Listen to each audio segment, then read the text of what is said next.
Bismillahirrahmanirrahim. Assalamualaikum warahmatullahi wabarakatuh. Alhamdulillahilladzi arsala rasulahu bil huda wa dinil haq liyudhhirahu 'ala dini kullihi wa kafa billahi shahida. Wa asyhadu an la ilaha illallah wahdahu la syarika lah wa asyhadu anna Muhammadan abduhu wa rasuluhu la nabiyya ba'dah. Allahumma shalli wa sallim wa barik ala abdika wa nabiyyika Muhammadin sallallahu alaihi wasallam wa ala alihi wa ashabihi wa man tabi'ahum bi ihsanin ila yaumiddin, amma ba'd.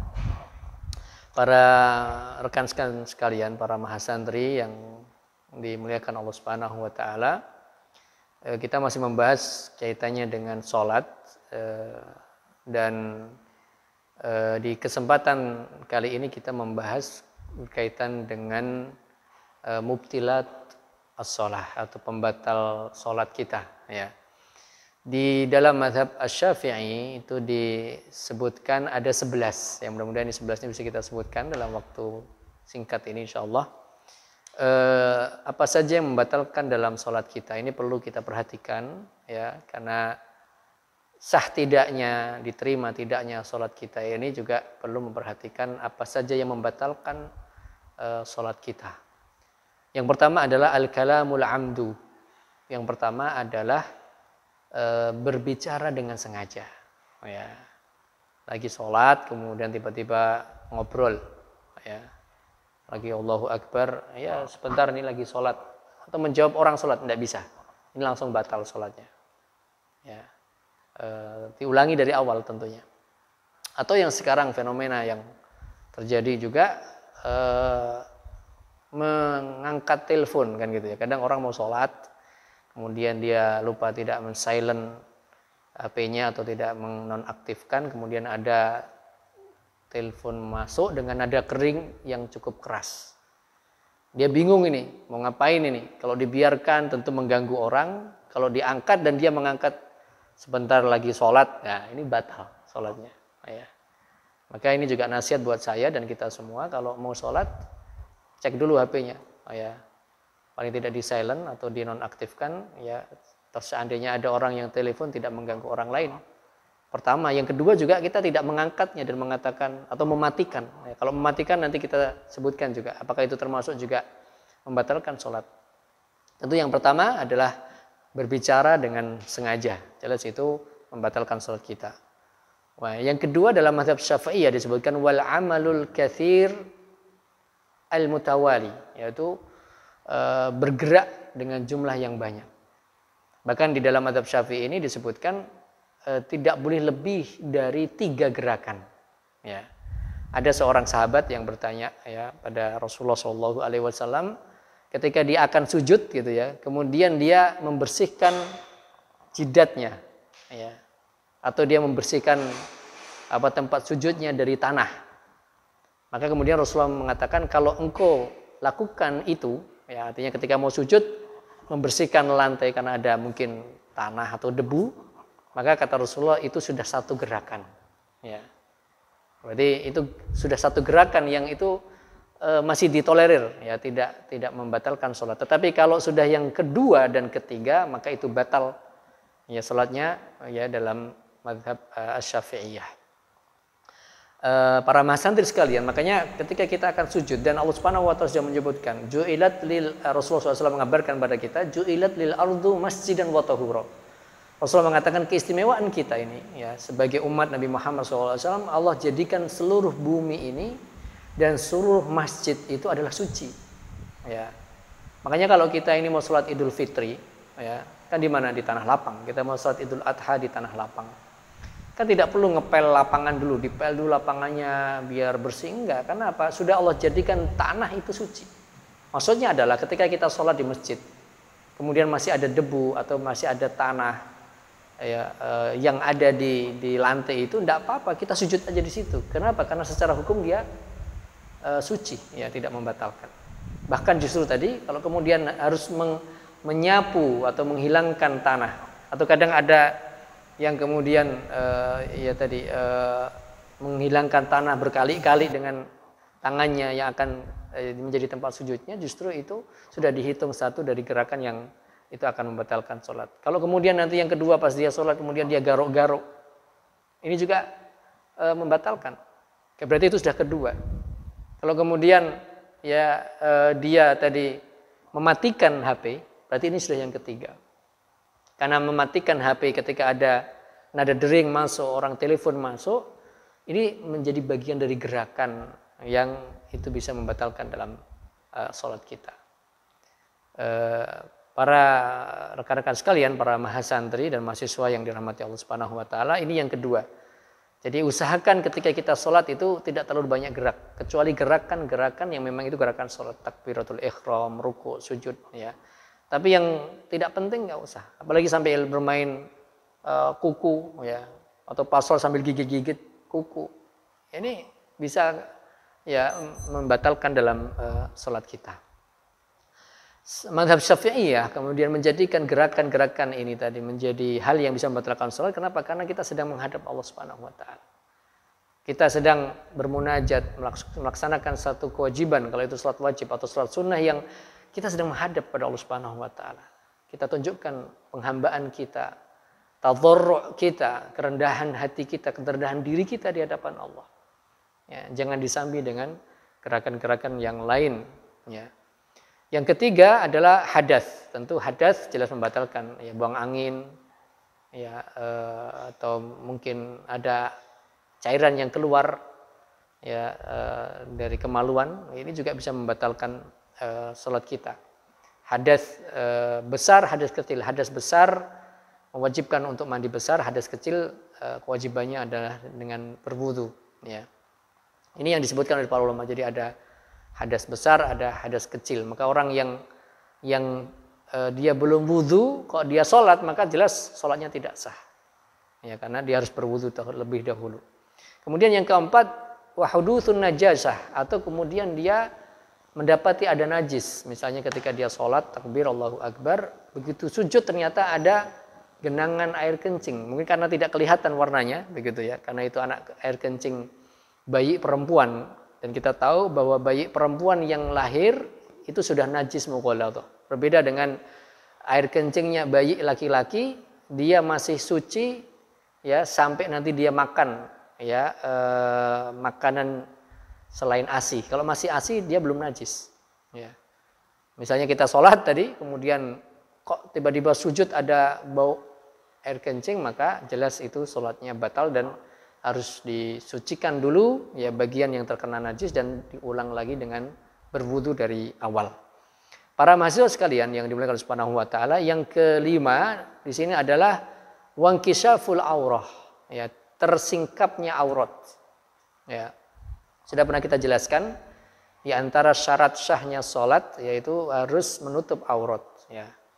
Dan wanita dalam mazhab Syafi'iyah yang boleh terbuka hanya bagian wajah dan telapak tangan. Jadi kalau ada seorang muslimah dia sholat dan tersingkap bagian tumit kakinya, maka itu membatalkan sholatnya, ya. Atau tersingkap bagian sikunya, ya, maka itu membatalkan sholat. Maka harus hati-hati, ya, ketika mengangkat tangan ketika takbiratul ihram, ya, maka ini perlu diperhatikan. Begitu juga dengan laki-laki, ya, kita sudah sebutkan bahwa batasan aurat laki-laki di dalam sholat ataupun di luar sholat itu dari bawah lutut sampai ke pusar, ya, di atas pusar sedikit sampai di bawah lutut. Jadi tidak boleh ya laki-laki itu memakai celana di atas lutut, karena itu aurat yang harus ditutup. Kalau dia melakukan itu berarti dia melanggar aturan syariat, berarti dia berdosa, ya. Maka saya mengingatkan pada diri saya dan kita semua para laki-laki, ya, tutuplah auratmu itu, ya, sampai di bawah lutut, ya, di atas pusar sedikit sampai di bawah lutut. Tapi kan tentunya ketika kita sholat kita akan pakai pakaian yang terbaik. Makanya kalau ada orang sholat kemudian dia pakai celana jeans misalnya, dan di atas lututnya bolong-bolong, kan tren gitu ya, pakai jeansnya memang jeans yang belinya yang sobeknya di atas lutut, kemudian dia sholat, maka sholatnya tidak sah. Kenapa? Karena tersingkap bagian auratnya, ya. Atau dia sholat, ya, kemudian pakai celananya masih di atas lutut, jelas sholatnya tidak sah karena itu tidak menutup auratnya bagi laki-laki. Nah, ini perlu kemudian menjadi perhatian kita bersama berkaitan dengan jangan sampai ya tersingkap bagian aurat yang harus tertutup ketika kita melaksanakan sholat. Yang keenam, para mahasiswa sekalian, adalah taghyirun niyah, merubah niat. Ya, jadi di tengah sholat tiba-tiba kita merubah niat, maka dalam mazhab Syafi'iyah batal ya sholatnya. Maksudnya apa? Jadi misalnya kita sholat duhur, ya Allahu Akbar, dari awal kita niat sholat duhur. Di tengah-tengah sholat duhur, kayaknya aku tadi belum sholat subuh, kebangetan ya, masuk belum sholat subuh. Ya, atau dia merubah niatnya dari sholat qobliyah sebelum duhur. Misalnya ada orang masuk ke masjid, dia sholat duhur, Allahu Akbar. Ternyata belum qomat. Ya, tahu-tahu ada orang datang qomat, Allahu Akbar. Ternyata ini belum qomat, tiba-tiba dia merubah menjadi sholat qobliyah sebelum duhur, maka batal sholatnya, tidak boleh. Ya, tidak boleh. Para mahasiswa sekalian yang dimuliakan Allah Subhanahu Wa Taala, dan ini sebagaimana hadis Rasulullah SAW, innamal a'malu binniyat. Kalau kita sudah niatnya sholat duhur, ya sholat duhur, selesaikan. Ya, kalau kita niatnya sudah sholat asar, selesaikan sholat asar. Tidak merubah niat di tengah-tengah. Begitu merubah niat, maka batal sholatnya. Kemudian yang ketujuh yang disebutkan dalam mazhab Syafi'iyah adalah istidbarul qiblah, membelakangi kiblat. Nah, ini makanya kan kadang alhamdulillah sekarang aplikasi kiblat di HP masing-masing ada. Kalau kita di tempat yang kita tidak tahu, kita manfaatkan aplikasi ya Kompas yang ada di HP kita itu untuk memastikan betul, jangan sampai nanti di tengah sholat ada orang datang, mas, mbak, kiblatnya bukan ngadep ke sana, itu ke timur, harusnya ada ngadep ke barat, ya balik kanan ya 180 derajat. Wah, berarti apa yang saya lakukan? Anda harus mengulang dari awal. Kenapa? Karena Anda tadi membelakangi kiblat, dan itu tidak boleh. Ya, dan itu menjadi bagian yang membatalkan sholat. Maka kadang ya tadi aplikasi sudah ada, kadang kita juga tanya pada orang ketika kita di satu tempat tertentu yang orang belum tahu, tanya, mohon maaf ini kiblatnya sebelah mana ya? Ya, oh ini menghadap kiblat. Berbeda lagi ya para mahasiswa sekalian, dalam kajian fikih ini cukup luas ya. Berbeda lagi kalau kita dalam kondisi musafir. Ya, musafir itu beda, kita boleh menghadap kemana saja. Ini kekhususan bagi para musafir. Kalau kita naik kereta dari Jakarta mau ke Purwokerto misalnya, kan kereta itu ngadapnya ke timur. Lalu kita sholatnya bagaimana? Anda ikuti alur kereta, tidak apa-apa menghadap ke timur. Karena itu ada ketentuan dan boleh ya kita menghadap kemana saja ya selama kendaraan itu berjalan. Kalau kita mau menghadap, misalnya cari kursi yang menghadap ke barat juga boleh, tidak masalah. Dua-duanya sah. Nah, nanti karena apa? Seperti orang naik pesawat ya dari Arab Saudi misalnya ke Indonesia, dari Arab Saudi kan di sebelah barat Indonesia, dari barat ke timur, pesawat ngadep ke timur terus, padahal kita harus sholat subuh. Makanya bagaimana saya? Sholatnya sholat aja di situ. Karena ini keringanan, rukhsah ya dalam bahasa agama kita, rukhsah yang diberikan oleh Allah pada kita. Nanti sampai orang bingung lagi gimana kalau sholat di pesawat? Kiblatnya di bawah berarti sholatnya tengkurap. Enggak juga, kita duduk tetap di kursi karena ini ada rukhsah dalam ketentuan syariat agama kita. Tapi kalau kita di rumah, kita sedang tidak melakukan perjalanan jauh, ya maka kita harus menghadap kiblat. Kalau ada orang sholat di rumahnya membelakangi kiblat, maka sholatnya itu batal dan tidak sah. Yang ke-8 dan ke-9 tentu jelas ya ini masuk, tidak boleh sambil makan, tidak boleh sambil minum. Ya. Bahkan dalam hal ini ya perlu diperhatikan ya ibtala'a ta'aman baina asnanihi wa ibtala'a ma'an min athari wudu'ihi. Ini juga kadang kan ada ya sisa makanan di gigi-gigi kita ini. Maka kalau ini karena ketidaksengajaan maka tidak mengapa. Maksudnya makanya kan alhamdulillah Islam ini mengajarkan sesuatu yang luar biasa. Ketika kita mau sholat itu usahakan kita bersiwak. Ya, sebenarnya siwak itu ada kayunya sendiri ya. Kalau tidak ada ya berarti kita coba berwudu. Maka tata cara kita berwudu kan ada kumur. Kumurnya jangan hanya di depan, tapi betul air itu merata di mulut kita hingga sisa-sisa makanan itu hilang. Ya. Bahkan tadi kalau disunahkan untuk kemudian kita bersiwak, kayak kita bersiwak. Kalau tidak gosok gigi untuk membersihkan itu. Jangan sampai ketika kita nanti sholat kemudian ada sesuatu yang mengganjal di gigi, kemudian ditelan, ya, dan itu bisa membatalkan sholat kita. atau ada air dari sisa-sisa wudhu, ya. Ini juga bisa membatalkan dalam sholat kita. Para mahasiswa sekalian yang dimuliakan Subhanahu wa taala, yang ke-10 adalah al-qahqahatu. Al-qahqahatu adalah tertawa, ya, ketika sholat. Ya, mungkin orang tertawa batal itu sholatnya, ya. Apalagi disebutkan dalam mazhab Syafi'i ini, kalau kemudian sampai keluar satu huruf atau dua huruf, ini sudah batal. Ini sudah dua huruf, a sama h, ya. Apalagi nggak mungkin ya orang bermain sendaguro. Kalau anak-anak kecil ya sebelum balik ya sendaguro mungkin bisa dianggap wajar, walaupun itu tentu ya perlu proses untuk biar ya mereka tidak bermain dan tidak tertawa dalam sholatnya. Sehingga kalau ada orang dia sedang sholat dan dia tertawa, maka batal sholatnya. Dia harus ulangi dari depan, ya, dari awal. Tentu yang terakhir para mahasiswa sekalian, yang ke-11 dari apa yang membatalkan sholat ya seseorang adalah murtad, ya, naudzubillahi min dzalik, ya. Kalau orang sudah murtad ya tidak hanya batal sholatnya tapi juga batal keislamannya, ya. Dia harus ya bertaubat kepada Allah, harus dia bersyahadat ulang kalau kemudian dia akan masuk sholat, ya, atau masuk menjadi seorang muslim ataupun muslimah. Nah, para mahasiswa sekalian yang dimuliakan Subhanahu wa taala, 11 hal yang kita sebutkan ya secara singkat ini silakan difahami dan kita fahami betul.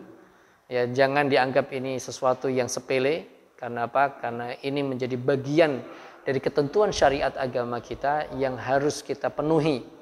Ya, dan bahkan harus kita jauhi karena ini bagian dari pembatal sholat. Kita harus tahu bahwa berbicara dengan sengaja itu membatalkan sholat. Kemudian memperbanyak gerakan maksimal ya 3 kali itu membatalkan sholat. Ada hadas, kena najis, kemudian tersingkap aurat kita, merubah niat, membelakangi kiblat, makan dan minum, tertawa, apalagi murtad ya ketika sholat, jelas itu semua akan membatalkan sholat kita. Mudah-mudahan dengan kita memahami pembatal sholat ini, kita bisa lebih fokus dalam sholat-sholat kita dan semakin ya merendahkan diri kita, penghambaan kita kepada Allah Subhanahu wa taala. Mudah-mudahan yang sedikit ini bermanfaat. Lebih kurangnya saya mohon maaf. Wallahu taala alam. Wassalamualaikum warahmatullahi wabarakatuh.